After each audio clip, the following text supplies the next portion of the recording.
A ver, pensemos en esto. La alianza militar más poderosa de la historia, un pilar del orden mundial por más de 75 años, se está enfrentando a una crisis, pero existencial. Y lo más curioso es que el peligro no viene de un enemigo externo, sino desde su propio centro de poder. Hoy vamos a meternos de lleno en esas grietas que amenazan con romper a la OTAN. La pregunta que nos va a guiar en este análisis es clave.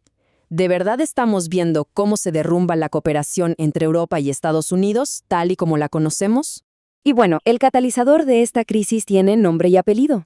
Esta frase de Donald Trump no fue un simple comentario al aire. No. Fue su respuesta durísima después de que los aliados europeos le dijeron que no a unirse a una ofensiva militar contra Irán. Y ese momento justamente dejó al descubierto una fractura profundísima que venía acumulándose por décadas.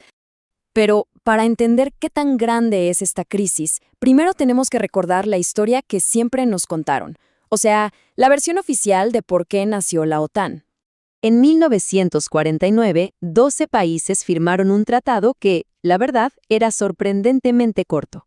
La idea era simple pero muy poderosa: crear una especie de escudo, basado en una solidaridad permanente entre democracias, para contener la supuesta amenaza de la Unión Soviética. Todo esto, claro, construido sobre valores compartidos de libertad y Estado de Derecho. Ahora, avancemos rápido hasta hoy.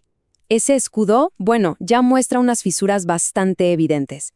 Esa solidaridad que era su pilar, ahora se está cuestionando, y abiertamente. Y las tensiones, créanme, van mucho más allá de simples discusiones sobre dinero. La presión financiera es uno de los síntomas más claros, sin duda. En su primer mandato, Trump exigía a los socios que gastaran el 2% de su PIB en defensa, pero ahora esa exigencia se disparó a un increíble 5%. 5%. Y aquí está el punto clave. Este aumento no significa necesariamente que la defensa europea sea más fuerte. Al contrario, gran parte de esos miles de millones acaban yendo directo a las arcas de las corporaciones de defensa de Estados Unidos. Pero el dinero es solo una parte de la historia. Que Europa se negara a participar en la ofensiva contra Irán fue calificado por Trump como una falta de lealtad. Y a eso súmenle las amenazas directas de no defender a los países que no pagan lo que él pide, e incluso el resurgimiento de viejas obsesiones, como su idea de tener el control de Groenlandia. Y aquí es donde este análisis se pone de verdad interesante. ¿Qué pasaría si la base misma sobre la que se construyó la OTAN no fuera exactamente como nos la han contado? Vamos a ver cómo se desarrolla esto, porque vamos a cuestionar esa narrativa con la que todo empezó. La pregunta clave es esta. ¿Era la Unión Soviética en 1949 esa amenaza expansionista imparable que justificó crear toda la OTAN? La narrativa oficial, claro, dice que sí, pero los datos desclasificados cuentan una historia muy diferente. Miren este contraste, porque es impresionante.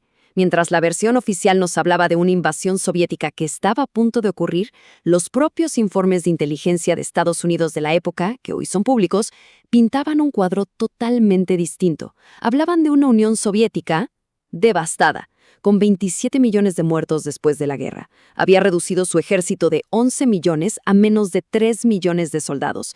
Su prioridad no era invadir, para nada, era reconstruirse y defenderse. Esto sugiere que la OTAN sirvió, desde el principio, a dos objetivos estratégicos de Washington. Primero, justificar una presencia militar estadounidense permanente en el continente. Y segundo, y esto es muy importante, evitar que Europa desarrollara una defensa propia, autónoma, que pudiera competir con el liderazgo de EU. Y de paso, claro, asegurar un mercado cautivo para su industria de armas. El corazón de la alianza, todos lo sabemos, es el famoso Artículo 5, la promesa de defensa colectiva. Un ataque contra un miembro se considera un ataque contra todos. Es, digamos, el pilar de la seguridad transatlántica. Pero aquí viene una de las mayores ironías de la historia. Durante los 40 años de la Guerra Fría, con crisis tan tensas como la de los misiles en Cuba, el Artículo 5 nunca se usó para defender a Europa. Ni una sola vez. La primera y única vez que se activó fue el 12 de septiembre de 2001, y no fue para proteger a Europa, sino para arrastrar a todos los aliados a la guerra en Afganistán, en defensa de Estados Unidos. Toda esta historia de dependencia y las tensiones de ahora han llevado a Europa a una encrucijada. La pregunta que está sonando en las capitales europeas ya no es si Trump cumplirá sus amenazas, sino qué van a hacer si les toca caminar solas. Esta cita del presidente francés Emmanuel Macron lo resume perfectamente. Este es el nuevo sentimiento en Europa. La ambición es clara: convertir a Europa en un tercer polo de poder, uno que sea capaz de tomar sus propias decisiones estratégicas sin depender de lo impredecible que pueda hacer Washington. Pero claro, el camino hacia esa autonomía es súper complejo.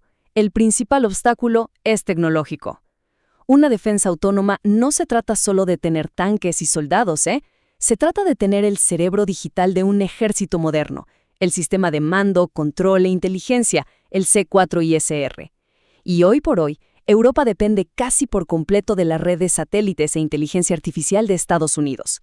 Sin ellos, sus ejércitos estarían operando a ciegas. Y además, esta desconfianza actual de Europa tiene raíces muy profundas. Pensemos en la intervención en Yugoslavia, la primera ofensiva de la OTAN sin el visto bueno de la ONU, o en la guerra de Irak, justificada con armas de destrucción masiva que nunca existieron, o la misión en Libia, que empezó como algo para proteger civiles y terminó en un cambio de régimen. Todos estos episodios son cicatrices que explican por qué Europa hoy duda tanto en seguir a Washington con los ojos cerrados. Y todo esto nos lleva al panorama general. La crisis de la OTAN no es un hecho aislado, para nada. Es el síntoma más claro de una reorganización masiva del poder a nivel mundial. Y lo que esto significa es que a medida que esa vieja estructura de seguridad, con un solo polo de poder, se debilita, se crea un vacío. Y en geopolítica, los vacíos de poder nunca, pero nunca se quedan vacíos por mucho tiempo. Y esto nos muestra perfectamente cómo el mundo está en movimiento. Mientras Estados Unidos se enfoca en el Indo-Pacífico y Europa debate sobre su propia autonomía, otras potencias no se quedan esperando. Rusia y China consolidan su influencia en Eurasia, el bloque BRICS se expande y nuevas alianzas regionales cobran fuerza en África, Asia y América Latina. Para muchas potencias emergentes, la fractura de la OTAN no es una tragedia, sino todo lo contrario. Es como el acta de nacimiento oficial de un siglo que será verdaderamente multipolar. Un mundo con muchos centros de poder en lugar de uno solo dominando todo. Parece que la era unipolar que vino después de la Guerra Fría está llegando a su fin definitivo. Y así cerramos con una pregunta que es fundamental para el futuro. Si la OTAN se desmorona y Europa por fin logra tener su propia autonomía estratégica, ¿qué tipo de actor global va a ser? ¿Una fuerza que traiga paz y estabilidad? ¿O se va a convertir, como advierte el Kremlin, en un nuevo bloque militar impredecible? El nuevo orden mundial está naciendo, eso es un hecho, pero sus consecuencias, esas todavía están por definirse.